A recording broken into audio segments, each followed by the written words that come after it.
নষ্ট হয়, মানে সেলভেজে বাদ যায়। সেই জন্য আমরা 2 ইঞ্চি কমায়া ধরবো। কত ধরবো তাইলে? 56 ইঞ্চি।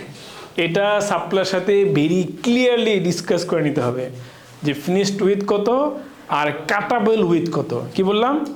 কাটাবল উইথ মানে যতটুকু আমি কাটতে পারবো, বুঝছেন? সো আমার কাটাবল উইথ হলো কত? 56। তাইলে 56 দিয়ে ভাগ করব, বুঝতে পারতেছেন?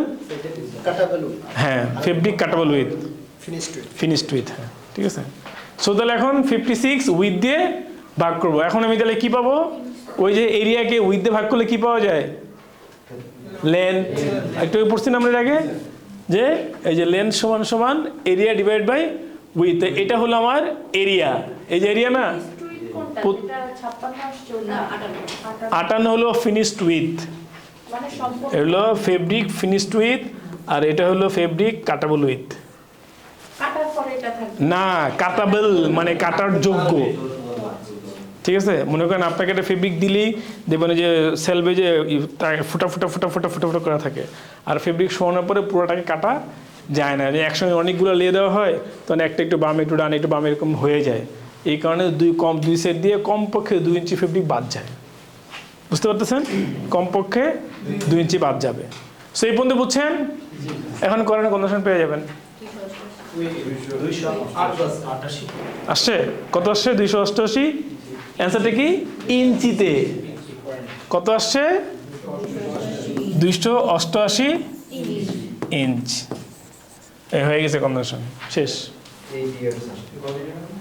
ইয়ার্ডে পরে যাই, আমি তো এখন পর্যন্ত ওই ফর্মুলায় যাই নাই।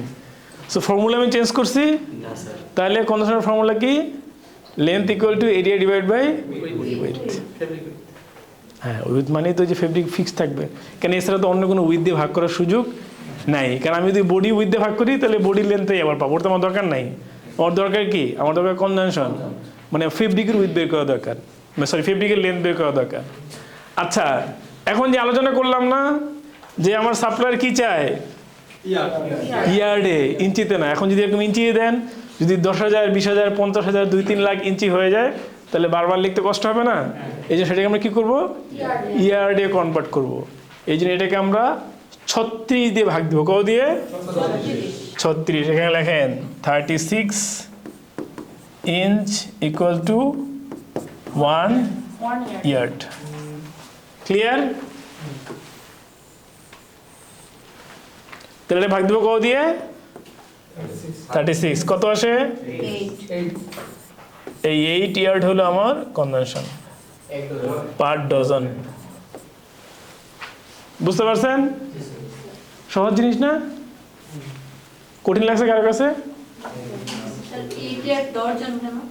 12 পিসের না, ওই যে 12 দিয়ে গুণ করছিলাম আমি।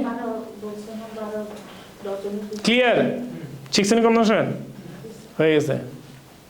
স্যার, আমি যে সাড়ে হিসাবে ধরলাম, এখানে কনভার্ট পেপারের পরে স্লিপ আছে, আসতেছে একটা শিখে আগে। ওইটা কি লেখছে? আর্ট ইয়ার পার ডজন যেকোনো।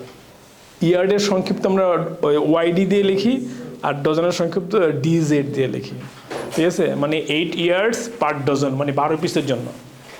12 পিসের জন্য 8 ইয়ার্ড